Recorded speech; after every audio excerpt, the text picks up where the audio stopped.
थोड़ा आप नाड़ी देखना सीख लें अपने आप, अपनी कम से कम अपनी तो देख ही लें, फिर अपने पड़ोसियों की देख लें, घर वालों की देख लें, और नाड़ी के हिसाब से आप ये तय कर सकें कि आप वात की कैटेगरी में हैं कि पित्त की कैटेगरी में हैं कि कफ की कैटेगरी में हैं। और नाड़ी का संबंध जो है ना पूरे शरीर से है। तो 2-3 अंतर संबंध मैं आपको सिखाना चाहता हूँ, बताना चाहता हूँ। जैसे नाड़ी अगर आपने देखी तो टेम्परेचर आप तय कर सकते हैं कि इतना होगा, आपके शरीर का तापमान इतना होगा, बिना थर्मामीटर लगाए। थर्मामीटर की कोई जरूरत नहीं, और थर्मामीटर उतना एक्यूरेट नहीं है जितना आपका हाथ।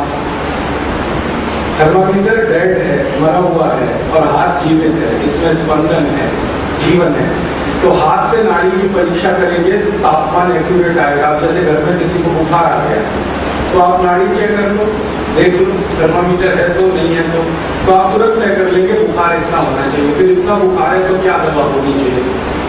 और नाड़ी देख के आप अपना ब्लड प्रेशर भी तुरंत काउंट कर सकते हैं, ऊंचे वाला कितना है, नीचे वाला कितना है, सिस्टोलिक कितना है, डायस्टोलिक कितना है, ये सब आप पता कर सकते हैं।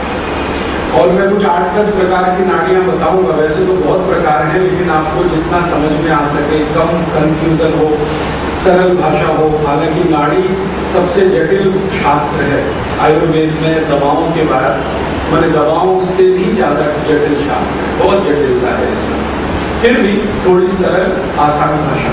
तो कल एक सत्र फिर होगा, और कल मान लीजिए आखिरी सत्र होगा। नाड़ी देखेंगे या नाड़ी सीखेंगे, और उसके बाद उसकी मदद से कुछ और चिकित्सा के बारे में बात होगी। और आज आपको नाड़ी विज्ञान, नाड़ी परीक्षा, उसके शरीर में क्या महत्व है, उस पर बात करनी है। मैंने आपको 11 दिन में जो भी कुछ सिखाने की कोशिश की, उसमें एक जानकारी आज देना चाहता हूँ कि मैंने आपको उल्टा सिखाया हुआ।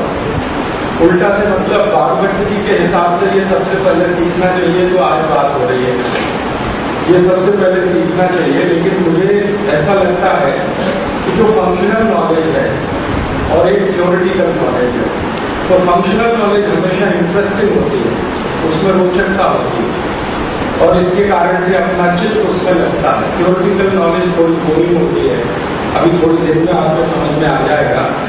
तो थ्योरेटिकल थोड़ा बाद में सीखना, पहले फंक्शनल सीखना, तो मन में पहले इंटरेस्ट पैदा हो जाए विषय के प्रति, रुचि पैदा हो जाए, फिर सीखने की चाह बढ़ जाए। इसलिए मैंने थोड़ा उल्टा सिखाया, वरना भागवत जी के क्रम में ये नाड़ी परीक्षा पहले ही अध्याय में है, और पहले अध्याय में से मैंने थोड़ी बात लेके उसको छोड़ दिया, जानबूझ के इसको बाद में बात करें। तो चलते हैं नाड़ी विज्ञान पे। नाड़ी के बारे में सबसे पहले छोटी सी जानकारी कि नाड़ी है क्या। आपके शरीर में आपने बार-बार सुना है 3 नाड़ियां हैं, एक हिला है, एक पेडुला है, एक सुषुम्ना है। इसको दूसरे नामों से कहते हैं, एक सूर्य नाड़ी है, एक चंद्र नाड़ी है, और एक मध्य नाड़ी। तो ये सूर्य नाड़ी, चंद्र नाड़ी, मध्य नाड़ी, ये शरीर के लगभग हर अंगों में उपस्थित है अपने अपने प्रभाव से, इनके अपने अपने प्रभाव हैं। शरीर के हर अंग में इसका अपना असर है। जब जरूरत पड़ती है तो ये नाड़ियां बढ़ती हैं, कम होती हैं। इनके माध्यम से ही जीव का माने संचालन होता है, शरीर के जीव का संचालन होता है, प्राण का संचालन होता है नाड़ियों के माध्यम से। आपने योग में एक शब्द सुना होगा, नाड़ी शोधन प्राणायाम, सुना है? नाड़ी शोधन, इसका मतलब है कि नाड़ियों को शुद्ध करते हुए ऐसे प्राणायाम, नाड़ी शोधन प्राणायाम। ये नाड़ियां हैं तो सूक्ष्म लेकिन बड़ी कीमती हैं, बहुत काम की है, इनके बिना जीवन नहीं चलता।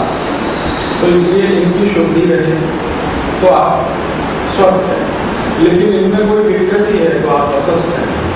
अब हम अस्वस्थ हैं तो पता कर ले भाई कितने अस्वस्थ हैं, कितने स्वस्थ हैं, क्या करें क्या करें। इस दृष्टि से परीक्षा होती है। तो नाड़ी परीक्षा वैसे पेशेंट को सीखने की जरूरत नहीं है, लेकिन मैं नहीं चाहता कि आप पेशेंट रहें, आप खुद डॉक्टर बने। हमारी जो टारगेट है कि आप जितने लोग यहाँ हैं, कल से ही, परसों से ही आपके लिए काम शुरू कर दें, तो इसलिए आपको सिखाना है। तो नाड़ी चलती कैसे है मैं एक बार बात कर चुका हूँ। आपकी एक नाड़ी है दाहिने नाक में, जिसको हम कहते हैं सूर्य नाड़ी, और एक है बाएं नाक में, जिसको कहते हैं चंद्र नाड़ी, और एक है मध्य में, ये मध्य नाड़ी है। मध्य नाड़ी सबसे अच्छी मानी जाती है सूर्य और चंद्र की तुलना में, और ये दोनों को नियंत्रित करने में बहुत मदद करती है। सूर्य नाड़ी का काम क्या है? सूर्य नाड़ी का काम है आपको गुस्सा दिलाना। हाँ, आपको गुस्सा दिलाना, आपका ब्लड प्रेशर बढ़ाना सूर्य नाड़ी का काम है, आपकी शुगर बढ़ाना, आप में उत्तेजना पैदा करना।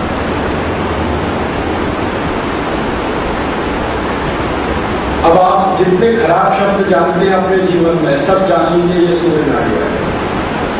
लेकिन ये भी चाहिए, खराबी भी चाहिए। बागवती जी ये कहते हैं कि खराबी नहीं होगी शरीर में तो जीवन नहीं, खराबी भी चाहिए लेकिन नियम है। थोड़ा गुस्सा भी चाहिए, थोड़ी उत्तेजना भी चाहिए, जब जिसकी जरूरत है उस समय वो चाहिए। गुस्सा भी चाहिए, उत्तेजना भी चाहिए, आपको थोड़ा चिड़चिड़पन भी चाहिए, थोड़ा आपके मन में कुछ दूसरे के बारे में खराब बातें आए वो भी चाहिए, ये सब चाहिए क्योंकि आप सद्गृहस्थ हैं, आप संत नहीं हो गए अभी। संतों के लिए ये नहीं चाहिए, साधुओं के लिए ये नहीं चाहिए। साधुओं के दिल से कभी भी किसी के बारे में कुछ ऐसी बात न निकले जो खराब है, उनको सूर्य नाड़ी बिल्कुल नहीं चाहिए, ऐसा मान लीजिए। साधु संत ब्रह्मचारी वगैरह वगैरह जितने लोग हैं उनको नहीं चाहिए।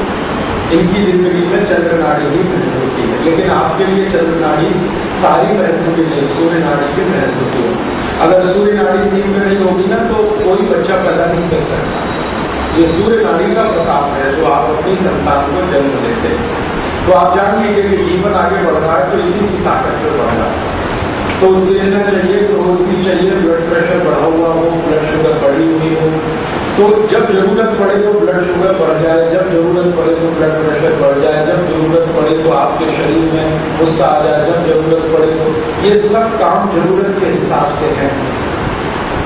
लेकिन विज्ञान ये कहता है कि ठीक है, जरूरत पड़ी तो आपने बीपी बढ़ा लिया, जरूरत पड़ी तो गुस्सा भी ला लिया, जरूरत पड़ी तो उत्तेजना भी ला ली, अब इसको थोड़ी देर के बाद शांत कर दो। ये हर समय नहीं चाहिए, शांत हो जाना चाहिए। आपके शरीर में ऐसी व्यवस्था बनी हुई है इन नाड़ियों की मदद से कि जरूरत के हिसाब से आपको ये सब चीजें आती हैं और फिर अपने आप शांत हो जाती है। माने ज्यादा देर टिकता नहीं है कुछ भी, गुस्सा ज्यादा देर टिकेगा नहीं, उत्तेजना ज्यादा देर टिकेगी नहीं, चिड़चिड़पन ज्यादा देर टिकेगा नहीं, दूसरे के प्रति मन में घृणा, दूसरे के प्रति मन में खराब विचार ज्यादा देर टिकेंगे नहीं, थोड़ी देर रहेंगे फिर उसके बाद शांत होंगे। तो यही अच्छा है, इसी को आइडियल कहा जाता है। आप कोई भी काम करते हैं ना, कोई भी काम करें तो बीपी बढ़ता ही है, वो तो होने ही वाला है। आप कुछ भी काम करें, मेहनत का करें तो बीपी बढ़ने ही वाला है। फिर इतना है कि काम खत्म होते ही उसको शांत हो जाना चाहिए। जो ब्लड प्रेशर के मरीज होते हैं उनका बीपी बढ़ता तो है, तो शांत नहीं होता, ये है समस्या। तो उनको जो गोलियां दी जाती हैं, दवाएं दी जाती हैं, जो उनको ट्रीटमेंट दिया जाता है तो इस बात के लिए कि भाई बीपी बढ़ता है, जब जरूरत तो बढ़ने दो, फिर उसके बाद तो शांत भी होना चाहिए। ये है। शुगर बढ़ती है, सबकी शुगर बढ़ती है। कोई भी समय पर आप जब कोई काम करने के लिए तैयारी करेंगे तो शुगर भी बढ़ेगी, ग्लूकोज लेवल बढ़ेगा, ये तो एनर्जी नहीं मिलेगी, शुगर बढ़ेगी, फिर थोड़ी देर बाद तो कम भी होनी चाहिए, बीपी बढ़ेगा, फिर थोड़ी देर बाद कम भी होना चाहिए। तो ये सारा किस्सा, शुगर बढ़े कम हो जाए, बीपी बढ़े कम हो जाए, ये सब जिस नाड़ी से संचालित है उसी को सूर्य नाड़ी कहते हैं। इसकी बहुत जरूरत है, मैंने आपको समझा दिया, जीवन इसी से चलता है। फिर इसके विपरीत है चंद्र नाड़ी। चंद्र नाड़ी वो है जो आपको कल्पनाशीलता सिखाती है, कल्पनाएं आप करते हैं, इमेजिनेशन। आप में प्रेम, वात्सल्य, करुणा, दया, ममता, ये सारे गुण पैदा करते, ये चंद्र नाड़ी। आप में कल्पनाशीलता होगी, इमेजिनेशन होगा, आप में इंटेलिजेंसी है, बहुत आप ब्रिलियंट हैं, बहुत होशियार हैं, ये सारे गुण। आप बहुत ईमानदार हैं, आप हमेशा सच बोलते हैं, कभी भी दूसरे की बुराई नहीं करते हैं, दूसरे की बुराई सोचते भी नहीं है, करना तो दूर की बात है। तो आप समझ लीजिए चंद्र नाड़ी के प्रभाव में है। अब मनुष्यों का स्वभाव होता है ना, तो हम नाड़ियों के हिसाब से स्वभाव का वर्गीकरण करते हैं। हम माने जो भी चिकित्सा करने वाले लोग कि भाई आदमी चंद्र नाड़ी वाला है कि सूर्य वाला है, तो बात इसलिए की जाती है। पेशेंट से हम बात करते हैं, फिर पता करते हैं, बात में पूरी नहीं समझ में आई तो उसकी आंखें देखते हैं, सबसे ज्यादा देर हम लोग लगाते हैं आंखें देखने में, फिर आंखों से पता करते हैं कि भाई ये किस कैटेगरी वाला है, ये चंद्र वाला है कि सूर्य वाला है। आंखें कभी झूठ नहीं बोलती और आंखों से कोई बच नहीं सकता। इसलिए दुनिया के हर देश में अब आंखों के ही परीक्षण होने लगे। एयरपोर्ट को उतरो तो पहले आंख देखो कैमरे, क्योंकि ये झूठ नहीं बोल सकते। कई बार नमूना झूठ बोल देता है, ये झूठ बोलते हैं तो आंखों से देखते हैं। बारबट जी कहते हैं कि परीक्षण जो है कई स्तर पर होता है। तो पहले ये परीक्षण करो कि ये चंद्र वाला है या सूर्य वाला। तो जैसे ही हम तय कर लेते हैं कि ये चंद्र वाला ये सूर्य वाला, तुरंत दवाओं का क्लासिफिकेशन हो जाता है एक झटके कि ये दवाएं इसके काम आएंगी, ये नहीं आएंगी। सूर्य नाड़ी की दवाएं हैं, चंद्र नाड़ी की दवाएं हैं। तो दवाओं का सिलेक्शन हो गया। हजारों दवाओं में से अब निश्चित हो गया कि इतनी इसमें, इतनी इसमें। फिर थोड़ी देर के बाद हम स्वभाव की जानकारी लेते हैं, तो फाइनल लेवल पर पहुंचते हैं तो दवाएं हमारे लिए सिलेक्शन कम होता जाता है और अंत में जाके 2 या 3 दवाएं बचती हैं। तो हम कहते हैं ये आपको लेना या ये आपको करना। तो ये सारी दवाओं का खेल नाड़ियों से ही संचालित है। तो आपके शरीर में एक सूर्य नाड़ी, एक चंद्र नाड़ी और एक मध्य नाड़ी। मध्य नाड़ी दोनों के बीच की है और चंद्र और सूर्य का मैंने जानकारी दे दिया। मध्य नाड़ी वाले जो पेशेंट होते हैं वो ना ज्यादा गुस्सा करेंगे, ना ज्यादा किसी को प्रेम करेंगे, ना उनको बहुत उत्तेजना आएगी, ना बहुत शांत रहेंगे, ना किसी को बहुत घृणा करेंगे और ना किसी की मदद ज्यादा करेंगे। वो बीच वाले हैं, मध्य माने बीच का रास्ता, ना वो लेफ्ट होंगे ना वो राइट होंगे, बीच वाले। आयुर्वेद ये कहता है कि ये बीच वाला ही रास्ता अच्छा है। तो आप कहते क्यों अच्छा है, चंद्र वाला क्यों नहीं अच्छा? उसमें तो सारे सद्गुण हैं, बहुत सद्गुण भी नहीं चाहिए, बीच वाला रास्ता चाहिए। अगर श्री कृष्ण की भाषा में मैं कहूँ, भगवान श्री कृष्ण अर्जुन को कह रहे हैं कि मोह मत कर, ये जो चंद्र नाड़ी है ना ये मोह में फंसा है, मोह मत कर। तेरे भाई है, बांधव है, तू मारने से डर रहा है, तो तुझे मोह उत्पन्न हो गया है। मतलब यह है कि उस समय चंद्र नाड़ी बहुत सक्रिय है और ये चंद्र नाड़ी बहुत ज्यादा सक्रिय हो जाए ना, अंतिम स्थिति कहाँ आती है, आदमी कायर हो जाएगा, नपुंसक भी हो जाएगा। जब चंद्र नाड़ी एक्सट्रीम हो जाएगी, बिल्कुल कायरता आ जाएगी, बिल्कुल नपुंसकता आ जाएगी, फिर बड़ी मुश्किल होती है दवा करने इलाज में।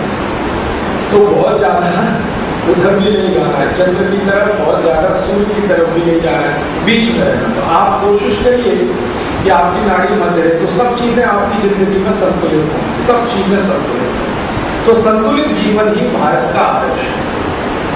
यहाँ देखिए, भारत में किसी भी ऋषि मुनि ने, किसी भी शास्त्र ने संपूर्ण त्याग की बात नहीं कही सदगृहस्थों के लिए, आपके लिए। वो कहते त्याग भी करो जीवन में, सब भोग ही मत करो, लेकिन भोग करो तो त्याग पूर्वक करो। आपको सुन के हैरानी होगी, इस देश के सभी शास्त्र ये कहते हैं भोग से छुट्टी नहीं है, भोग तो करना ही है, बस त्याग पूर्वक करना, माने मध्य में रहो। सिर्फ भोग में मत जाओ, सिर्फ त्याग पूर्वक भोग करो।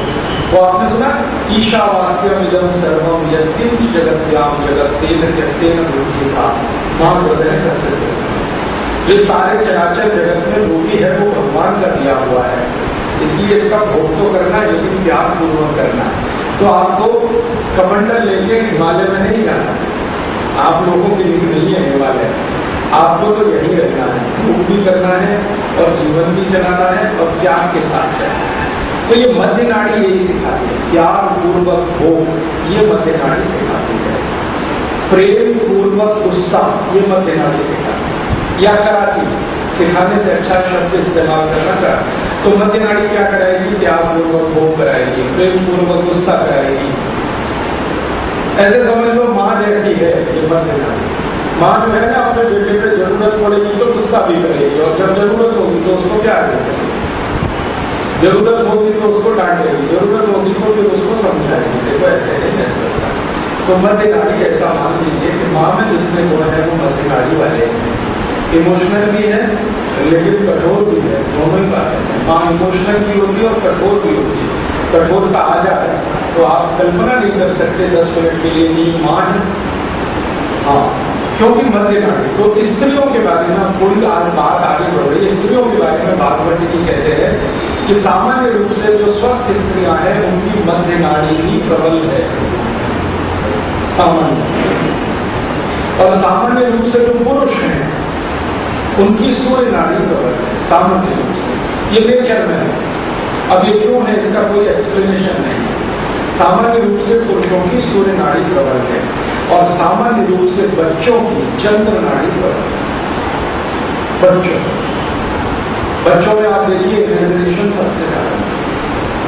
ये अलग है कि उनके पास शब्दों की कमी है, उसको व्यक्त नहीं कर पाते, लेकिन आप इमेजिनेशन करवाना है तो बच्चों से करवाते देखिए। तो बच्चे सामान्य रूप से चंद्र नाड़ी के प्रभाव में हैं, बड़े सामान्य रूप से सूर्य के प्रभाव में हैं, स्त्रियां सामान्य रूप से मध्य नाड़ी के प्रभाव में हैं। अब इसको बात के कफ में जरा ले जाए। बच्चों के बारे में मैंने कहा था वो कफ प्रधान है, ठीक है। तो जिनकी चंद्र नाड़ी है प्रबल वो कफ प्रधान ही होंगे, जिनकी सूर्य नाड़ी है प्रबल वो पित्त प्रधान होंगे। गुस्सा है, झगड़ा है, मारामारी है, गालियां बकना है, ये सब सूर्य नाड़ी का प्रताप है। तो ये सब पित्त वाले हैं। अब वात वाले कहां जाएंगे, ये लगभग बीच में रहेंगे, मध्य नाड़ी के नजदीक वाले वात। तो आप देखिए सामान्य रूप से महिलाओं को वात की बीमारियां सबसे ज्यादा है पूरी दुनिया में, भारत में तो पहले ही दुनिया में, क्योंकि वो मध्य नाड़ी का चक्र है। पुरुषों को पित्त की बीमारियां सबसे ज्यादा और बच्चों को कम। तो अब ये किस्सा यहाँ थोड़ी देर के लिए विराम करते हैं, आगे बढ़ते हैं। अब ये नाड़ी को पहचाने कैसे थी, तो एक तरीका तो मैंने बोल दिया कि आपकी नाड़ी कौन सी चल रही है, कब प्रबल है कौन सी, तो आप उंगली रखो नाक के नीचे, फिर वो कौन सी नाड़ी चल रही है। तो जहां से तेज हवा आ रही है और जा रही है बस समझ लो वो नाड़ी चल रही है। तो आइदर राइट और लेफ्ट चल रही हो, चलने का काम ये दो ही करते हैं, मध्य नाड़ी इसमें मानी जाती है, चलायमान नहीं। तो आप नाक से पता कर सकते हैं। और जो समय जो नाड़ी चल रही है उस समय आप ध्यान रखिए उसी के प्रभाव में। अगर सूर्य चल रही है तो पित्त के प्रभाव में, चंद्र चल रही है तो कफ के प्रभाव में। तो अपना इलाज करते समय या दूसरों का इलाज करते समय आप ये ध्यान रख सकते हैं कि भाई मैं इस समय पित्त के असर में हूँ, तो अब मुझे क्या करना चाहिए। पित्त को कम करने के लिए दवाएं खानी या औषधि लेनी या नियम का पालन करना, या कफ को कम करने के लिए दवाएं खानी है, नियम का पालन करना। और बात पित्त कफ के हिसाब से मैं बहुत बार आपको पिछले 10 दिनों में बोल चुका हूँ, ये दवा ऐसी है, ये दवा जैसे मेथी का दाना वातनाशक, कफनाशक दोनों, त्रिफला का चूर्ण वातनाशक, कफनाशक दोनों। इसी तरह से अजवाइन पित्तनाशक। तो आपको ये बताई जा चुकी है, शायद आपने नोट भी की होगी, नहीं तो किताबों में ये डिटेल लिस्ट है कौन सी चीज क्या नाशक है।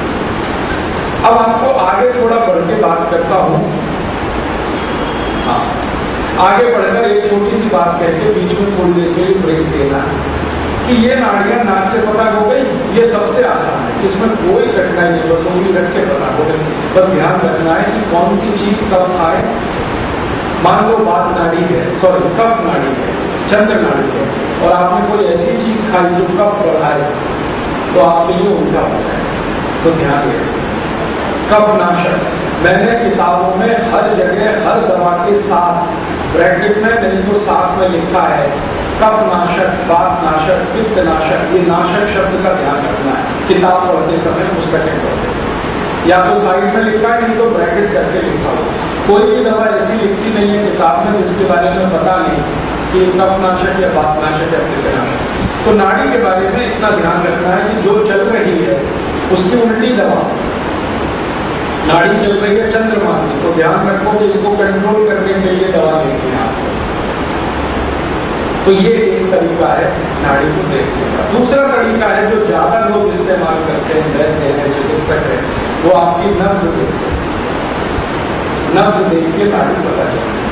तो कैसी नब्ज चले तो कौन सी नाड़ी है, कैसी नब्ज चले तो कौन सी नाड़ी है, और कैसी नब्ज चले तो कौन सा रोग है, वात है, पित्त है, ये कफ है, ये मैं थोड़ी देर में बताऊंगा। तब तक के लिए थोड़ा सा अनाउंसमेंट जी आ रहे, ठीक है। तो फिर थोड़ा चलिए। अब मैं आपको एक छोटी सी जानकारी, देखिए, मैंने थोड़ी देर बाद पहले आपसे कहा ना, स्त्रियां जो हैं किसके नजदीक में जय बताइए, मध्य में। बच्चे हैं जन्म, और पुरुष मरे बड़े लोग। तो अब देखिए, स्त्रियों की चूंकि मध्य नाड़ी है, इसलिए उसकी गति पुरुषों की गति से अलग होती है। और मध्य नाड़ी का ज्यादा असर जो होता है ना, वो शरीर के लेफ्ट और एक्सट्रीम लेफ्ट और एक्सट्रीम लेफ्ट असर है उसका, वो ब्रेन से कनेक्टेड है। तो माना यह जाता है कि स्त्रियों की नाड़ी परीक्षा जब की जाती है तो उनका बायां हाथ देखना, क्योंकि वो मध्य और मध्य के आगे वाले हिस्से में आते हैं। और पुरुषों की सूर्य नाड़ी के प्रताप में तो उनको दायां हाथ देखना।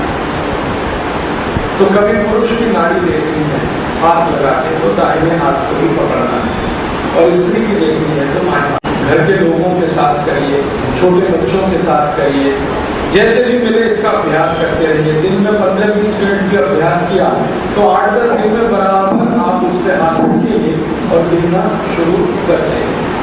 अब आगे से पित्त की तरफ वापस और पित्त कफ की तरफ चलते हैं। नाड़ी में आपने हाथ रखा, उंगलियां रखी, अब आपने स्पंदन महसूस करना शुरू किया। अब इसको गिनना है, गिनने से सब चीजें तय होगी। गिनना है तो क्या गिनना है, धड़कन कितनी है। तो आप जब गिनेंगे ना तो सबसे अच्छी गिनती आएगी बीच की उंगली पे, हमेशा इस पर ध्यान रखें। सबसे अच्छी गिनती आगे और पीछे वाली उंगली पे कम आएगी, लेकिन बीच वाली पे सबसे अच्छी आएगी। तो मध्य नाड़ी है, आप समझ लो, बीच वाली मध्य नाड़ी की ही गिनती सबसे अच्छे तरीके से काउंट होती है। और अगर ये काउंटिंग आपने सीख ली तो आपने आधा जग जीत लिया, ऐसा समझ। अब इसकी काउंटिंग कैसे करनी है, 1 मिनट में आपको इसकी धड़कन कितनी है, ये चल कितनी रही है, धड़क रही है, एक ऊपर नीचे ऊपर नीचे ऊपर नीचे 1 मिनट। तो 1 मिनट में आप इसको गिनना सीखिए। तो आप बोलेंगे अब ये कैसे गिनी जाएगी। अब मैं आपको एक सूची बताता हूं, आप इसको लिख लीजिए, मैं बाद में समझाऊंगा। 1 मिनट में कितनी चलनी चाहिए। अगर 1 मिनट में इतनी चलनी चाहिए तो वो व्यक्ति स्वस्थ है, नहीं है तो वो अस्वस्थ है। तो अब मैं बात करता हूं, बच्चों से शुरू करता हूं।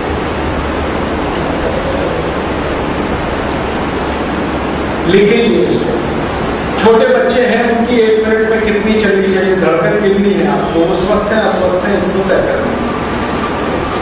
अब गर्भस्थ शिशु है जो मां के पेट में है, उसकी भी नाड़ी परीक्षा होती है मां की मदद से। तो अगर गर्भ का बच्चा है, उसके स्पंदन सुनने हैं, उसकी धड़कन गिननी है और उसको हम माने कि वो स्वस्थ है, तो उसकी 1 मिनट में 140 से 150 धड़कन स्पंदन, 140 से 150 1 मिनट, जो मां के गर्भ में है बच्चा। आप चाहें तो गिन लीजिए, मां की नाड़ी पे हाथ रखिए, जो गर्भावस्था में आपको ये गिनती आ ही जाएगी। 1 मिनट में 140 150। गर्भस्थ शिशु जन्म ले लिया, जैसे ही जन्म लेगा तो ये स्पंदन घटता, हर समय ये घटता ही रहता है। सबसे ज्यादा है 140 150। अब आगे की जिंदगी में ये कम ही होता जाएगा। तो जन्म लेते ही पहले दिन का शिशु वो तो ऑपरेटर से है, तो मैं अभी दिखाता हूँ करके कैसे नापते हैं। है कोई डॉक्टर? ब्लड प्रेशर चेक करने का यंत्र है तो मांग के लाओ, देगा।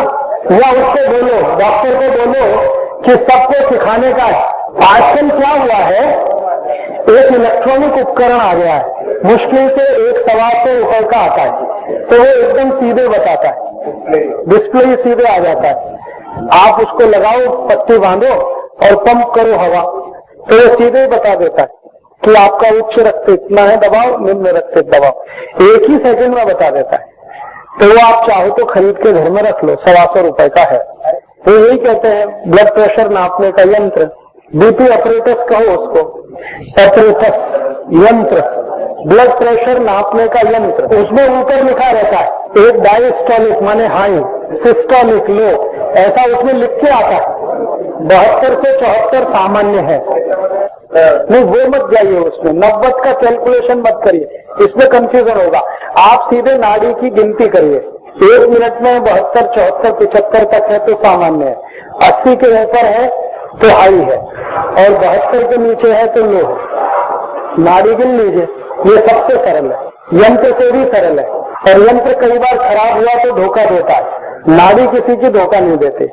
तो नाड़ी पकड़ना सीख लीजिए, धीरे धीरे अपना पकड़ते रहिए। पहले तो आपको तलाशने में तकलीफ आएगी, है कहाँ, तो कभी यहाँ रख के देखिए, कभी यहाँ रख के देखिए। हाँ, सामान्य रूप से ये है, मैं जहाँ हाथ रखा हूँ, 3 उंगली मेरी रखी है, ये जगह पर सबकी नाड़ी है, राइट की ही देखनी चाहिए। ये है, देखिए मेरी उंगली यहाँ रखिए, आप खुद टच करके देखिए ना, पंपिंग है रही है, वही आपकी नहीं। तो इसको गिन लीजिए, सरल माहिती दे रहा हूँ, ये कभी झूठ नहीं बोलते। पेशेंट झूठ बोलेगा, ये नहीं झूठ बोलते। हाँ, तब नहीं, 10 मिनट बैठने दीजिए, फिर उसको कहिए कि आप दिखाओ। तो अगर आपने ये देख लिया 72 से 75 है तो सामान्य, 80 के ऊपर तो हाई ब्लड प्रेशर, 72 के नीचे तो लो, बढ़ जाता है। घबरा रहा है तो वो खुद ही बताएगा, नहीं मिला, नहीं मिला, ये है, ये जो दिख रहा है ना, यही हर एक को है ये।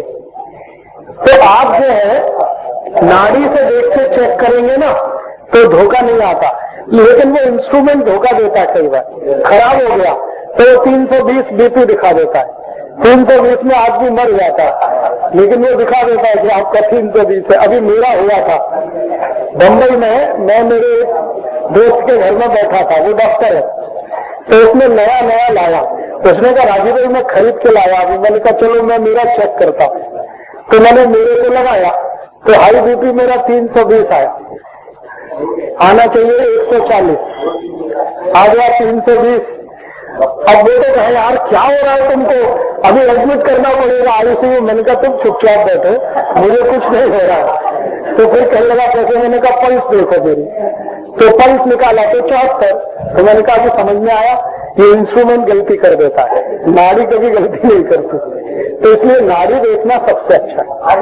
हमारे यंत्र गलती कर देता है, आपका हाथ गलती नहीं करेगा क्योंकि यंत्र डेड है, आपका हाथ ठीक है।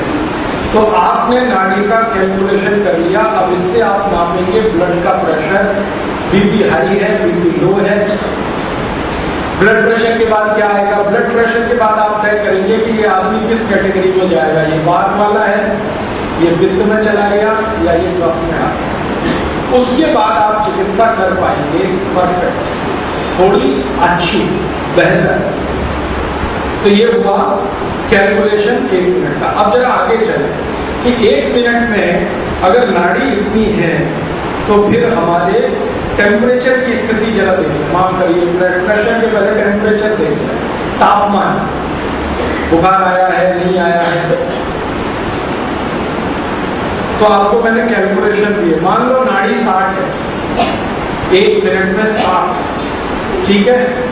तो आप करके देखना, आज ही करके देखना, आपके घर में थर्मामीटर होगा, नाड़ी अगर 60 है तो टेम्परेचर 98 डिग्री फ़ारेनहाइट ही होगा। अगर नाड़ी 1 मिनट में 60 टाइम्स चल रही है, धड़क रही है, तो बॉडी टेम्परेचर से माने इंटरनल बॉडी टेम्परेचर, बिना थर्मामीटर के आप कह सकते हैं कि ये 98 डिग्री फ़ारेनहाइट होगा। और 60 के नीचे है, मान लो 50 है, 40 है, तो समझ लेना टेम्परेचर कम ही होगा, शरीर ठंडा होगा। और शरीर ठंडा हो तो मुश्किल आती है, इसलिए ध्यान रखना है कि नाड़ी जो है 98 डिग्री फ़ारेनहाइट के आसपास, माने कम से कम 60 तो रहेगी, 98 डिग्री फ़ारेनहाइट। अब अगर टेम्परेचर बढ़ना है तो नाड़ी भी बढ़ेगी, टेम्परेचर घटना है तो नाड़ी घटेगी। टेम्परेचर नाड़ी का सीधा संबंध है, कि अगर नाड़ी में 1 मिनट में स्पंदन कम हो रहे हैं तो टेम्परेचर कम होगा, स्पंदन ज्यादा है तो टेम्परेचर बढ़ेगा। अब 60 के आगे चले जाओ, 80 धड़क रही है नाड़ी, 80 के प्लस माइनस 5 होता है। इसमें जब भी कैलकुलेशन करना प्लस माइनस 50 तक चलेगा, प्लस माइनस 5 सॉरी 50 नहीं 5, प्लस माइनस 5 का मतलब 60 का 65 भी हो सकता है, 55 भी हो सकता है, तो टेम्परेचर उसी के नजदीक होगा 98 डिग्री। उसके ज्यादा आगे पीछे हुआ तो फिर ध्यान देने की बात है। तो 80 है, मान लो 1 मिनट में 80, तो टेम्परेचर आ जाएगा 100 डिग्री, 100 डिग्री को एग्जैक्ट 100 फारेनहाइट। 90 नाड़ी की गति अभी 90 आ गई, 1 मिनट में 90, तो टेम्परेचर हो जाएगा 101 डिग्री। ये सभी एक के लिए हाँ कॉमन बच्चों में भी बड़ों में टेम्परेचर होगा तो समझ लो कि आदमी कुछ ना कुछ तो तकलीफ में है ना, तो उस समय यही गति होगी ना। तो 101 डिग्री अगर टेम्परेचर है, इसको उल्टा भी कर लें, 101 डिग्री टेम्परेचर है तो नाड़ी आपकी 90 में ही रहेगी। और आपको तो देखना है बिना थर्मामीटर के, मैं चाहता हूं कि वैसा ही आप बने, थर्मामीटर पे डिपेंडेंस कम हो या स्टेथोस्कोप पे डिपेंडेंस कम हो या दूसरे उपकरणों पे डिपेंडेंस कम हो, हाथ में सेंसिटिविटी ज्यादा हो। तो 100 है, अब आगे चले 100 वाला लिखा, 100 है तो टेम्परेचर हो जाएगा 102 डिग्री, 1 मिनट में 100 तो टेम्परेचर 102 डिग्री। फिर 110 है नाड़ी, 1 मिनट में 110 तो टेम्परेचर 103 डिग्री आ जाएगा फारेनहाइट, सेल्सियस नहीं फारेनहाइट। फिर अगर 120 आ गई नाड़ी 1 मिनट में तो टेम्परेचर बढ़कर 104 आ जाएगा। फिर 130 आ गई तो टेम्परेचर बढ़कर 105 आ जाएगा। फिर 140 आ गई तो टेम्परेचर 106 आ जाएगा। मतलब इसको सीधा सा देखेंगे, हर 10 स्पंदन बढ़ने पर 1 डिग्री टेम्परेचर बढ़ रहा है। ये बात आपके ध्यान में लानी है, इसलिए मैंने इतनी लंबी ये बात करी। आपके ध्यान में जो बात लानी है वो ये कि हर 10 स्पंदन बढ़े नाड़ी के तो टेम्परेचर 1 डिग्री बढ़ता है, ये ध्यान रखना है। और दूसरी बात ध्यान रखनी है कि नाड़ी का स्पंदन बढ़े तो टेम्परेचर बढ़ता है, और वाइसी वर्षा भी जो है कि अगर टेम्परेचर बढ़ता है तो नाड़ी का स्पंदन बढ़ेगा ही, टेम्परेचर कम होगा तो नाड़ी का स्पंदन कम होगा। एक नॉलेज आपको मिली, बेसिक नॉलेज। अब इससे आप अंदाजा लगा सकते हैं कि भाई टेम्परेचर बढ़ा है घटा है। अब टेम्परेचर बढ़ा है तो फिर आप ध्यान कर पाएंगे भाई क्या करना, 106 डिग्री बढ़ गया है मान लो, अब इसको नीचे ही लाना पड़ेगा, क्योंकि 106 डिग्री के ऊपर जाए तो बहुत तकलीफ है, और चला गया तो बड़ा मुश्किल होता है, ब्रेन डेड होने की संभावना, ब्रेन हेमरेज होने की संभावना। मस्तिष्क की बीमारियां ज्यादा तब आती हैं जब टेम्परेचर बहुत ऊंचा चला जाए और देर तक बना रहे। ज्यादा देर ऊंचा टेम्परेचर बॉडी में नहीं रहना चाहिए। साधारण भाषा में कहते हैं ना दिमाग में गर्मी चढ़ जाती है, ये दिमाग की गर्मी इतनी खतरनाक है कि जानलेवा होती है, इसलिए ज्यादा देर टेम्परेचर बढ़ना है। तो फिर आप उपाय करेंगे भाई कम करना, कम करने के लिए दवाएं देंगे, लेकिन ये आप पहले पता कर लें कि है क्या स्थिति हाथ की नाड़ी की कंडीशन। अपना है तो अपना भी पता कर लें, घर वालों का भी और पड़ोसी। अब ये टेम्परेचर हो गया नाड़ी की गति, माने नाड़ी के कैलकुलेशन से। अभी इसमें ब्लड प्रेशर भी जान लें, ब्लड प्रेशर की क्या स्थिति रहेगी अगर ये टेम्परेचर है तो।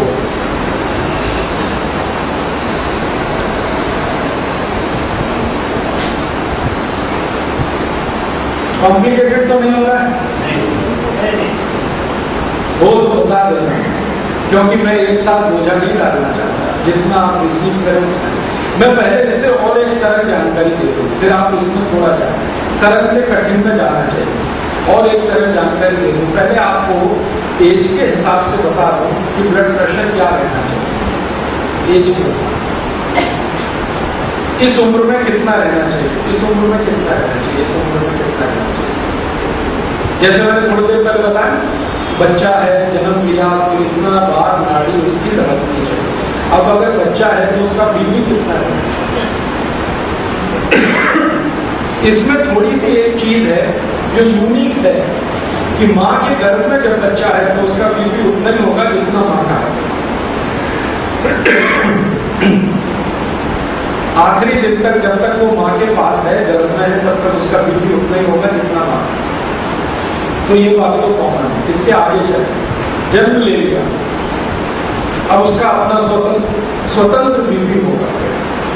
तो जन्म लेने से 5वें साल तक, जन्म लेने के 5वें साल तक, माने पहले दिन का बच्चा है और 5वें साल तक उसका ब्लड प्रेशर हाई और लो जानते हैं, दो तरह से नापा जाता है।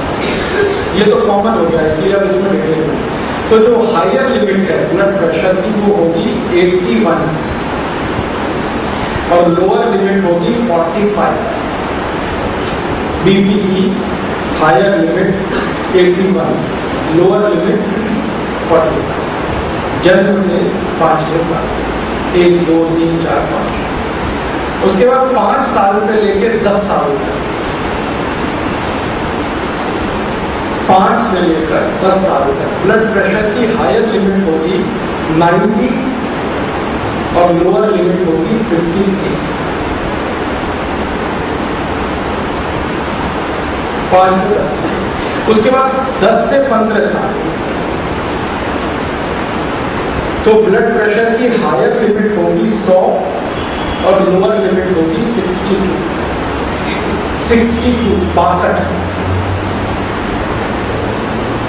10 से 15 साल।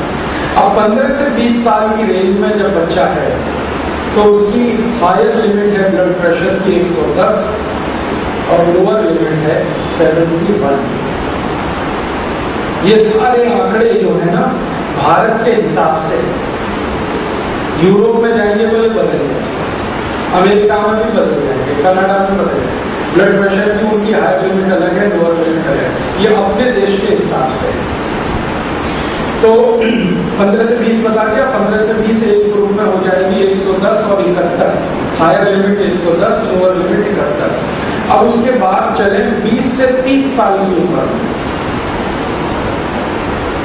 20 से 30 साल की उम्र में ब्लड प्रेशर की हायर लिमिट होगी 120 और लोअर लिमिट होगी 80। उसके बाद 30 से 35 साल की उम्र में, 30 से 35 साल की उम्र में हायर लिमिट होगी 124 और लोअर लिमिट आ जाएगी 82, 82। फिर उसके बाद 35 से 40 साल की उम्र में ब्लड प्रेशर की हायर लिमिट है 126 और लोअर लिमिट है 83। अब इसके बाद बीपी बहुत धीरे धीरे बढ़ता है, बहुत धीरे। अब चले 40 से 50 साल की उम्र में ब्लड प्रेशर की हायर लिमिट है 128 और लोअर लिमिट है सिर्फ 84। 1-2 का अंतर आता है हायर और लोअर। फिर उसके बाद 50 से 60 साल, 50 से 60 साल हायर लिमिट है 132, लोअर लिमिट है 86। फिर 60 से 65 साल में हायर लिमिट है 136, लोअर लिमिट है 88। फिर 65 से 80 साल की एज ग्रुप में, 65 से 80 साल की एज ग्रुप में हायर लिमिट है 140 और लोअर लिमिट है 90। 65 से 80 और आखिरी 80 से ऊपर, जिनकी भी उम्र 80 के ऊपर है, अब वो कितनी भी हो सकती है, लेकिन ब्लड प्रेशर का जो लास्ट लिमिट होगा हायर लिमिट को 145 और लोअर लिमिट होगी वो 92। अगर आपने ये सीरीज लिखी है ठीक से तो आप जरा देखिए कि 20 से 30 साल की उम्र से लेकर और 80 से ऊपर की उम्र में जितने भी अंक आपने लिखे हैं इसमें बढ़ोतरी हो रही है बहुत धीमे धीमे। मतलब क्या है, ब्लड प्रेशर जन्म से लेकर 20 साल तक बहुत तेजी से बढ़ता है और 20 की उम्र लेकर फिर मरने तक बहुत धीमे बढ़ता है। इसका मतलब क्या है, सीधा सा मतलब है कि जन्म से 20-21 साल तक शरीर के हर अंग की बढ़त हो रही है। ब्रेन का डेवलपमेंट हो रहा है, हड्डियों का डेवलपमेंट हो रहा है, मांस बढ़ रहा है, मज्जा बढ़ रही है, रक्त बढ़ रहा है, हर चीज तो डेवलप ही हो रही है ना। 20 से 21 में जाके सब बंद हो जाए, उसके आगे फिर डेवलप होना रुक जाए। तो जब डेवलपमेंट का स्टेज होता है शरीर का तो ब्लड प्रेशर बहुत तेजी से बढ़ता है और एक जगह आकर जब आप स्थिर हो गए, हड्डियों का विकास इतना होना हो गया, उसके बाद ब्लड प्रेशर बहुत धीरे धीरे बढ़ता है।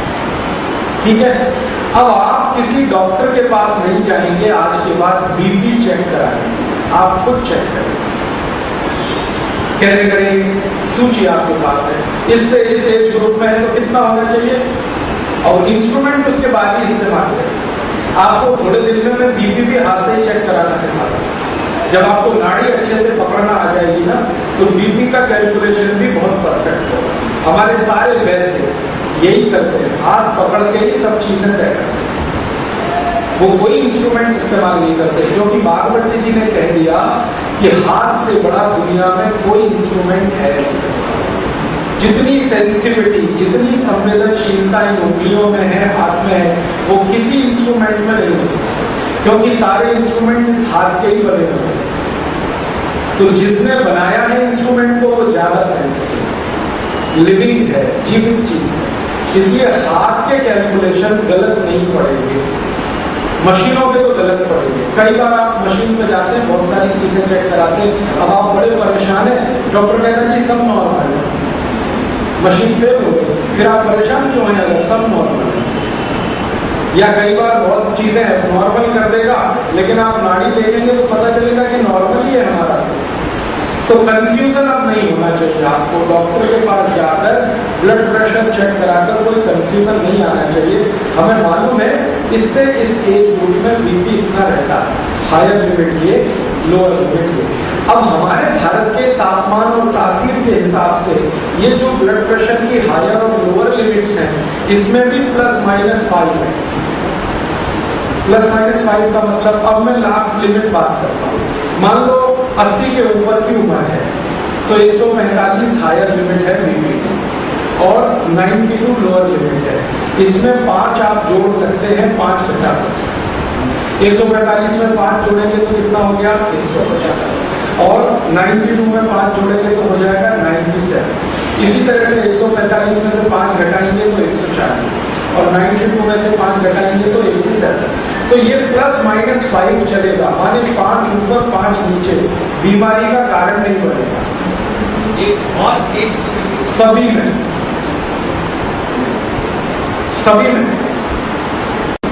इसको ध्यान रखना है, सभी एज ग्रुप में ये ±5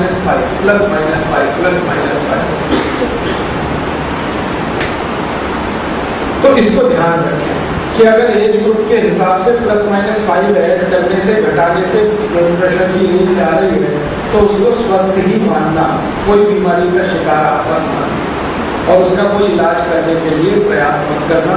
हो सकता है कि वो अपने से ही होता हो। ठीक है, इतनी बात हुई। एक तो हुई टेम्परेचर की बात, नाड़ी देखने की बात, नाड़ी की गिनती से टेम्परेचर को पकड़ने की बात। अब आ गई ब्लड प्रेशर। और एक चीज और बताता हूं आपको, फिर थोड़े और कॉम्प्लिकेशन की तरफ बढ़ेंगे, सरल से कठिन की तरफ। एक जरा जानकारी ये देनी है आपको कि नाड़ी पकड़ ली आपने और वो धड़क रही है तो उसको किस बात से हम कंपेयर करें तो हमें पकड़ में आने की ये बात है कि फिर सहजी बात है। नाड़ी कब की है, बात की है, फिर कितनी है, कैसे पकड़ में आए। तो बागवत जी ने इसके कंपैरिजन दिए, कंपैरिजन तुलनाएं, उनसे आप पता कर सकते हैं। तो ये कंपैरिजन वही कर पाएंगे जो प्रकृति को अच्छे से ऑब्जर्व करते हैं, प्रकृति को पढ़ते हैं, वो अच्छे से ही कर पाएंगे। तो आपको पढ़ना क्या है, नाड़ी आपने पकड़ ली। बागवती जी कहते हैं कि नाड़ी की गति देखो कैसी है।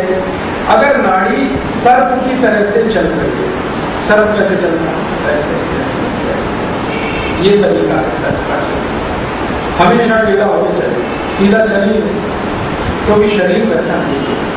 सांप जो है ना, ये मैं मजाक में कह रहा हूं, लेकिन इसको आप उसी तरह से ध्यान देना। सांप हमेशा सड़क पर, खेत में, कहीं भी चलेगा तो ऐसे चलेगा। जब घर में घुसता है तभी सीधा होता है।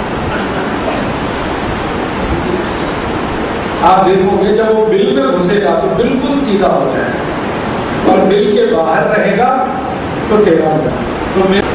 तो एक जगह बागवती जी ने कहा, घर सुखी रखना है ना तो सांप के जैसे बनो। घर के बाहर चाहे जितना टेढ़ा मेढ़ा करो, घर में सीधे घुसो। माने घर के बाहर जितना करना है, उल्टा सीधा टेढ़ा मेढ़ा बेईमानी, सब घर के बाहर। घर में मत, सीधे रहो तो घर जिंदगी भर सुखी रहे। ये सब के लिए, स्त्रियों के लिए भी है, पुरुषों के लिए है। जब घर में घुसे तो टेढ़ा मेढ़ापन बाहर छोड़ के घुसे। पत्नी भी, पति भी, बहन भी, भाई भी, सबके लिए ये एक ही नियम है। तो अब आप सांप की गति के बारे में ध्यान रखो। सांप ऐसे चल रहा है, नाड़ी भी अगर ऐसे ही चल रही है, ये थोड़ी देर में पता चली जाएगा। आप नाड़ी पे लगातार 1 मिनट 2 मिनट, आपको हो सकता है 5 मिनट लग जाए, 7 मिनट लग जाए, टाइम लगने दो, उसको बचाने की जरूरत नहीं, क्योंकि सीख रहे हैं। जब सीख जाएंगे तो 1 ही मिनट में पता चलेगा। तो नाड़ी देखो, अगर सर्प की तरह से चल रही है तो समझ लो ये नाड़ी ऐसे व्यक्ति की है जो बात के रोगों की पीड़ा में है, या बात से पीड़ित है, माने बात उसका विकृत स्थिति में है। जिसकी नाड़ी सर्प की तरह से चलती हो, वो बात की स्थिति में है। अब सर्प की तरह से चलने को और माइक्रो लेवल पे जरा ऑब्जर्व करो। सर्प को ध्यान से देखो चलते हुए, अगर आपने देखा भी होगा तो एक जगह पेट उसका पिचकता है, फिर फूलता है, फिर पिचकता है, फिर फूलता है, ऐसे ही चलता है। जब वो टर्न मारेगा तो पेट फूलेगा, और जब टर्न पे ऐसे सीधे चलेगा तो पिचकेगा, फूलेगा, पिचकेगा, फूलेगा, पिचकेगा, ऐसे ही नाड़ी चल रही है। तो आप मान लो कि वो आदमी बात की विकृति में है। ये सबसे सरलतम बात कह रहा हूं, आगे सब इससे कॉम्प्लिकेटेड है। सरलतम है कि बात की विकृति कब आती है, जब नाड़ी सर्प की तरह से चलती है, या सर्प की तरह से नाड़ी चलने लगे तो बात की विकृति आएगी। तो बात पीड़ित लोगों के नाड़ी देखो, आपको एक जैसे ही दिखेंगे। अब दूसरी है, बागवती जी ने दूसरी एक कंपैरिजन दी है, उपमा दी है। मेढक देखा, मेढक कैसे चलता, कुदरत कुदरत। तो नाड़ी अगर मेढक की तरह से चल रही है, जंपिंग हो रही है, जर्किंग हो रही है, झटका, मेढक जो है ना एक झटके में जंप लगा, स्मूथ नहीं होती उसकी जंप, झटका होता है। तो नाड़ी पे आपने हाथ रखा हुआ है और वो झटका दे रही है, हर सेकंड्स के कुछ हिस्से में झटका जैसा मेढक की तरह से। तो समझ लो वो व्यक्ति पित्त के रोगों से पीड़ित है। पित्त के रोग या पित्त की विकृति उसको हुई है।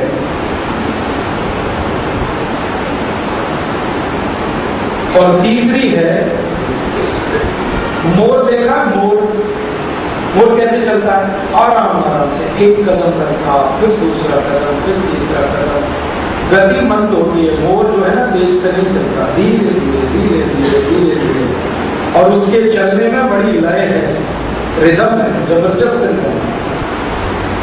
मोर के चलने में बहुत रिदम है। और एक दूसरी पक्षी है जिसके चलने में बहुत रिदम है, बत्तख। मोर है, बत्तख है, जो रिदम से चलने वाले हैं। नाड़ी भी अगर रिदम पर है, धीरे से फिर धीरे से फिर धीरे, तो समझ लो वो व्यक्ति कफ के प्रभाव में है, या कफ की विकृति उसको हुई है। जिसके प्रभाव में है उसी की विकृति है। तो फिर से दोहराएं, आपने लिख लिया अगर नाड़ी सांप की गति से है, ऐसे ऐसे फूलना पिचटना, तो आप समझ लो और अगर नाड़ी आपकी चल रही है मेटल की तरह से तुरंत तो फिर और नाड़ी अगर चल रही है रिदम में मोर की तरह से, बत्तख की तरह से, और भी जानवर हैं जो रिदम में चलते हैं, तो आप जान लेना कि वो कफ की विकृति में है। अब आप ये जो कंपैरिजन है ना, ये बहुत बड़े हैं। मैंने थोड़े से निकाल के बागवती जी की किताब में से आपको बताया। बागवती जी ने तो बात के इतने कंपैरिजन दिए हैं कि कई बार उसको पढ़ते पढ़ते मुझे भी कंफ्यूजन हो जाता है। इतने कंपैरिजन सब जानवरों को उन्होंने लिखा है कि ये बाघ की तरह से, ये मित्र की तरह से, ये सब की तरह। मैंने उसमें से सबसे सरल निकालकर जो आपको समझ में आ जाए उतना बताया, क्योंकि अभी आप सीख रहे हैं। जब आपकी सिद्धता बढ़ती जाएगी तो वो डिफिकल्टी और डिफिकल्ट कंपैरिजन में आप जाएंगे, बहुत मजा आएगा।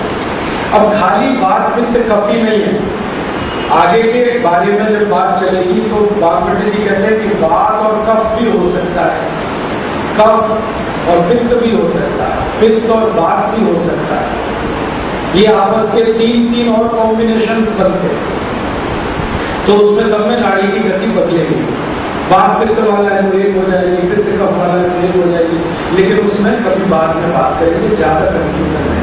और एक जानकारी दे दूं इसी के साथ जुड़ी, ये नाड़ी का परीक्षण हम सीखे आज से, लिख लिया है आपने, बार बार इसका अभ्यास करते रहे। आंखों का परीक्षण भी सीख लें। हेल्दी, अब हेल्दी पर्सन की आप एज ग्रुप पहले डिफाइन करो, बताओ एज ग्रुप बताओ।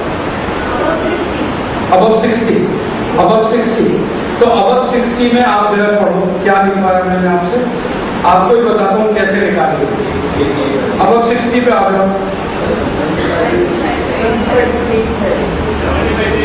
75 नहीं, हाँ sorry, 65 to 75, good, yes.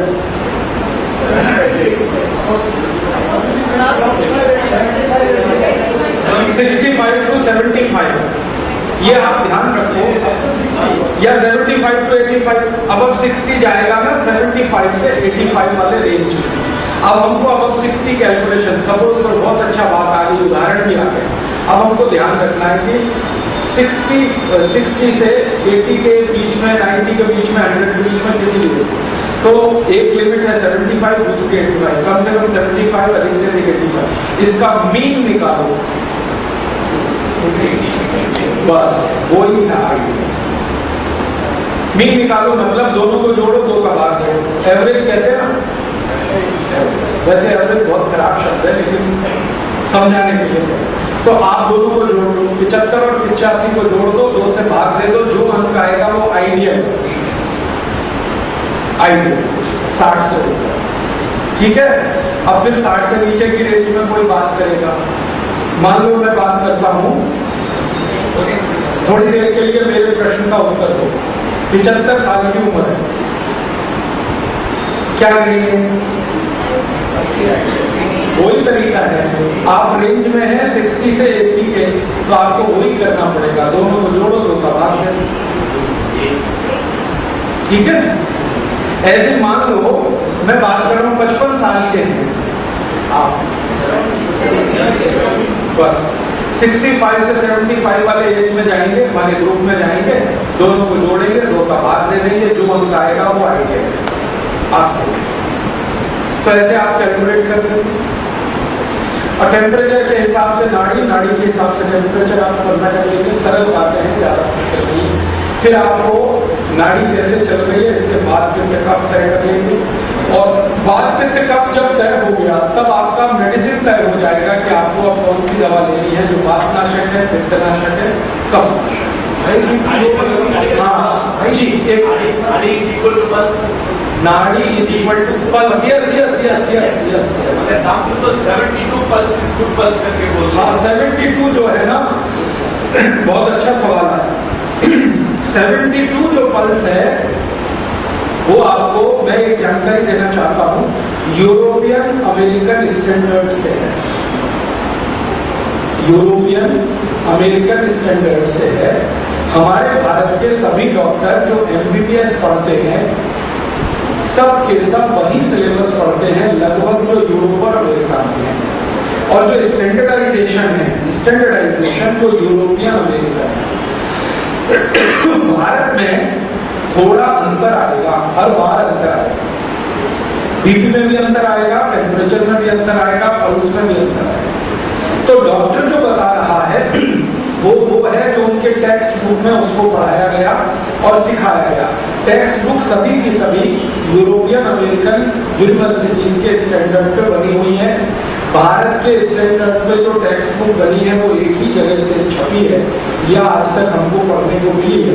Gurukul कामिनी विश्वविद्यालय एक है जो आयुर्वेद की सबसे बड़ी यूनिवर्सिटी है। आर्य समाज ने उसको बनाया। वो यूनिवर्सिटी से जो निकली है किताबें, जो भारत के लिए स्टैंडर्ड बनाने वाली यूनिवर्सिटी है, उनका ये कैलकुलेशन है जो मैंने आपको बताया। तो डॉक्टर कह रहा है, एक बार आप अपना कैलकुलेशन भी ध्यान रखो। डॉक्टर कह रहा है यूरोपियन अमेरिकन स्टैंडर्ड के हिसाब से आपको ध्यान रखना है अपनी स्टैंडर्ड के हिसाब से। तो भारत की तासीर के हिसाब से मैंने आपको बोला +-5, ये यूरोप में नहीं चलता +-5, किसी भी कैलकुलेशन में नहीं चलता। अच्छा, और एक छोटी सी बात कहूँ, ये बात जो है ना अपवाद है, ये रूल नहीं, ये अपवाद है। आप जानते हैं कुछ एक्सेप्शंस भी होते हैं दुनिया, तो अपने देश में भी कुछ एक्सेप्शंस हैं जो दुनिया वालों को समझते नहीं आते। वो एक एक्सेप्शन आप ध्यान रखो। आप अगर इस बात में बहुत फंस गए कि बीपी हाई है या बहुत लो है, बहुत हाई है, बहुत लो है, तो दिमाग में हो जाता है टेंशन। तो इसको ऐसे याद रखो, सरल, मैं ये 10 साल के तजुर्बे से बता रहा हूं कि सीढ़ियां चढ़ते हुए आपको कोई तकलीफ अगर नहीं है, आराम से सीढ़ियां चढ़ते जा रहे हैं, तो आप जान लीजिए कि बीपी आपका नॉर्मल है, रेंज कुछ भी। सीढ़ियां चढ़ते हुए अगर आप कोई तकलीफ महसूस नहीं करते तो जान लीजिए कि बीपी नॉर्मल है, चाहे रेंज कुछ भी हो। अब मैं एक उदाहरण से समझाऊंगा। सीढ़ियां चढ़ते हुए आपको कोई तकलीफ नहीं हो रही और ब्लड प्रेशर नापा आपने, तो वो बता रहा है कि जी नीचे वाला तो 90 है और ऊपर वाला 150 है, 160 है, या नीचे वाला 100 हो गया, ऊपर वाला 170 है, लेकिन सीढ़ियां चढ़ते हुए आपको कोई तकलीफ नहीं है। तो आप एक बार को रेंज भूल जाना है, सीढ़ियां चढ़ना जाता है। क्योंकि मैंने देखा है बहुत सारे लोग ऐसे हैं जिनका रेंज के हिसाब से तो बीपी बहुत आई है और 20 साल से मैं उनको देख रहा हूं, सर्दी और जुकाम भी नहीं हुआ और रेंज हाई है बीपी की हमेशा। मेरे घर में एक बहन आती है काम करने के लिए, वो झाड़ू पोछा लगाती है, उसका बीपी जब भी मैंने देखा है मैं परेशान हो गया, ये इतनी रेंज में और ये जीवित है। और मैंने कई बार उसको शक किया, तुमको कुछ तकलीफ तो नहीं है? उसने कहा आपको क्या लगता है तकलीफ? सीढ़ियां चढ़ती हूँ, सीढ़ियां उतरती हूँ, कोई तकलीफ नहीं। और मैंने ये 1 नहीं, 2 नहीं, 5 नहीं, 100, 200, 500, 1000 ऐसे पेशेंट देखे जिनकी रेंज बहुत हाई या रेंज बहुत लो, न तो सीढ़ी चढ़ने में तकलीफ है न उतरने में। तो बस आप ये याद रखना, ये भारत का हिसाब है। असली ये कि आप सीढ़ियां चढ़ते समय कोई कॉम्प्लिकेशन महसूस नहीं करते, सांस आपकी नॉर्मल है, हृदय की धड़कन भी ठीक ठाक है, तो आप समझ लेना आपको कोई बीपी की शिकायत नहीं। दिमाग में वायरस मत डालें। और जो सीढ़ियां चढ़ते उतरते कंप्लेंट आने लगे, या तो आपको मुंह सूखने लगे, या तो होठ सूखने लगे, या तो हृदय की धड़कन बढ़ने लगे, या तो सांस रुकने लगे, या तो आपको रुकना पड़ जाए सीढ़ियों में, तभी आप आगे बढ़ना है। अब हमको तो कुछ प्रॉब्लम है और वो है तो क्या है? ये मेरा ऑब्जर्वेशन, तजुर्बे में से आया हुआ ज्ञान है। भागवत टीवी ने ये नहीं लिखा, ये 10-12 साल से मैं करते करते देखा, सीखा, समझा कि जिनको सीढ़ियां चढ़ते हुए कोई तकलीफ नहीं है उनको। अब मैंने इसमें और 1-2 चीज जोड़ी है, वो भी आप ध्यान रखो कि आपको अगर पता करना है कि मैं ओवरवेट हूं कि नहीं, मुझे वजन ज्यादा है कि नहीं, तो एक तो बॉडी मास इंडेक्स है, ये बॉडी मास इंडेक्स तो यूरोप अमेरिका का स्टैंडर्ड है। हिंदुस्तानी स्टैंडर्ड ये है, वो ये कि सीढ़ियां चढ़ते समय कोई तकलीफ नहीं है तो आपका वजन आपके लिए ठीक है। जी क्या एक फ्लोर, जब भी बात हो रही है एक फ्लोर में जितनी सीढ़ियां होती हैं 18, 20, जो भी होती है, 10 भी होती है, 12 भी होती है, एक ही फ्लोर की बात कर रहा हूँ। एक फ्लोर को चढ़ते समय अगर आपको कोई तकलीफ नहीं आ रही है, ना रुकावट आ रही है, ना रुकना पड़ रहा है, ना बैठना, तो वजन भी आपका बराबर है, वो भले 150 किलो। हाँ, मैंने ये देख लिया कि अगर आपको एक मंजिल सीढ़ी चढ़ने में कोई तकलीफ नहीं है और वजन भले 150 किलो हो, कोई फर्क नहीं पड़ता, मतलब आपको कहीं भी कोई ब्लॉकेज नहीं है, कहीं आपका कोलेस्ट्रॉल तकलीफ की स्थिति में नहीं है, कहीं ट्राइग्लिसराइड आपको परेशान नहीं है। माने आपको नॉर्मल अगर है सीढ़ी चढ़ना उतरना, वजन कितना भी रहने दो, बीपी कितना भी रहने दो, आप अपने को समझना हम तो स्वस्थ हैं। और जब सीढ़ी चढ़ने में एक मंजिल में तकलीफें शुरू हो जाए तब समझना कि गड़बड़ है, तब आगे बढ़ना कि हमें क्या करना क्या। तो मेरी बात अब मान लो, ये वजन कम करना तब शुरू करना जब सीढ़ी चढ़ने में तकलीफ आए। जब तक नहीं आ रही है वजन कम करने की कोशिश मत करो, जैसा है रहने दो। ये मोटी बात है जो आपको समझाने के लिए मैं कह रहा हूं। नहीं तो क्या होता है कि ये वजन बढ़ने का ऐसा फिजूल समझ आ गया है, घुस गया है वायरस, कि जो देखो वो क्या पतला होना चाहता है, पतला होना है, पतला होना है, क्यों परेशान है। और दुनिया में ये बहुत बड़ा वो है इंडस्ट्री, आपको मालूम है वजन पतला करने का सबसे बड़ा इंडस्ट्री चल रहा है इस तरह। हाँ, अब वो बीसीओ नाम से चल रहा है, नाम लेने से कोई फायदा नहीं है। ये बहुत बड़ी इंडस्ट्री है यूरोप में और अमेरिका में, अब ये भारत में भी आ गई है। इनको बनाना है पैसा, इनको करना है धंधा, उनको आपके हेल्थ से कुछ लेना देना है, उनको पैसा चाहिए। आप इतनी फीस दे दो तो ये, इतनी फीस दे दो तो हम अक्सर उनके चक्करों में फंसकर परेशान होते हैं। ये मैं इसलिए कह रहा हूँ कि पिछले 10 दिन शिव शाह भवन में मैंने जो पेशेंट देखे, उनमें से बहुत पेशेंट ने मुझे कहा वजन कम करना है। क्यों करना है? मुझे नहीं लगता कि आपका वजन ज्यादा है। नहीं, कुछ बताओ, आप उनको तो कम ही करना है। क्यों कम करना है? भाई ज्यादा हो गया, कैसे मालूम आपको ज्यादा है आपका वजन? तो उनको मालूम नहीं है, किसी ने बोल दिया कि आप मोटे दिख रहे हैं, या किसी डॉक्टर ने कह दिया आप पतले दिख रहे हैं। ये डॉक्टर के ऑब्जर्वेशन पे नहीं, आप अपने ऑब्जर्वेशन पे तय करो। मैं सीढ़ी चढ़ सकता हूँ एक मंजिल आराम से और उतर सकता हूँ, तो कोई तकलीफ ही नहीं।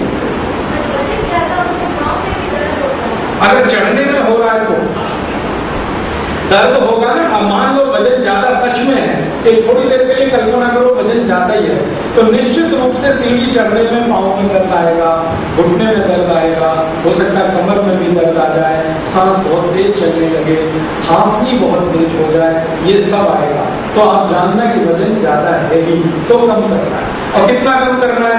फिर वहीं पे आ जाओ, जितना सीढ़ी चढ़ने में तकलीफ ना करे इतना ही कम करना, वो किलो के हिसाब से नहीं।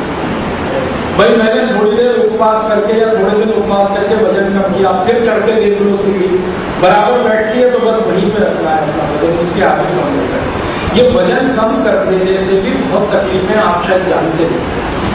शरीर को फैट भी चाहिए, ऐसा नहीं है बिना फैट के ये शरीर चाहिए, तो वजन चाहिए, मांस भी चाहिए।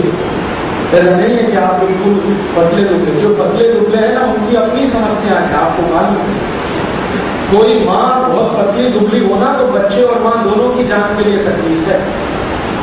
मैं तो देख रहा हूँ मोटी थोड़ी माँ है ना, थोड़ी मोटी, वजन में थोड़ी भी ओवरवेट, आराम से बच्चा उनके गर्भ से बाहर आता है और आराम से बूढ़ी है, बच्चे भी हैं। लेकिन जो बहुत दुबली पतली है उनको तो त्राहिमाम हो जाता है।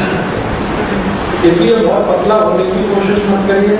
ये जो कैट वॉक पे चलने वाली लड़कियां हैं ना, इनको देख के जिंदगी डिसाइड मत करिए। मेरे पास कई पेशेंट हैं वो कैटवॉक वाले ही हैं। मैं मुंबई में भी जाता हूँ ना, बहुत पेशेंट हैं वो कैटवॉक, मैं जानता हूँ कि वो क्या कंप्लेंट लेके मेरे पास आते हैं। और वो पतले दुबले इसलिए रहते हैं कि उनको पैसा मिलता है तभी तक जब तक वो पतले दुबले हैं। जिस दिन ओवरवेट हुए उनको तो इंडस्ट्री निकाल के बाहर भेज देती है, तो उनको सिक्योरिटी का प्रॉब्लम है, फाइनेंशियल सिक्योरिटी का प्रॉब्लम है, इसलिए हर क्षण वो देखते रहते हैं 100 ग्राम भी वजन नहीं बढ़ना चाहिए, 200 भी नहीं बढ़ना। आपको ये टेंशन नहीं लेना है। एक तो कैटवॉक इंडस्ट्री माने फैशन इंडस्ट्री, और दूसरी है फिल्म इंडस्ट्री। फिल्म इंडस्ट्री भी उनको निकाल के फेंक देती है, क्योंकि उन्होंने अपने मानक बनाए। सुंदरता का उनका मानक है दुबला पतला होना, और विचित्र विचित्र उसकी उपमाएं दे रखी हैं। कमर ऐसी होनी चाहिए, गर्दन इतनी पतली होनी चाहिए, सुराही जैसी गर्दन। तो मैंने तो सुराही रख लो। ये ऐसे फालतू के हमारे देश में चक्कर चले कि ऐसी कमर, ऐसी गर्दन, ऐसी चेस्ट, ऐसा ये आप सब मत फंसिए। आप तो मोटी बात क्या है, स्त्री हो या पुरुष, बड़े हैं या छोटे, बच्चे हो या, सबके लिए एक ही तरह है। एक माला सीढ़ी, एक मंजिल सीढ़ी आराम से चढ़ते हैं, तब तक कुछ सोचिए।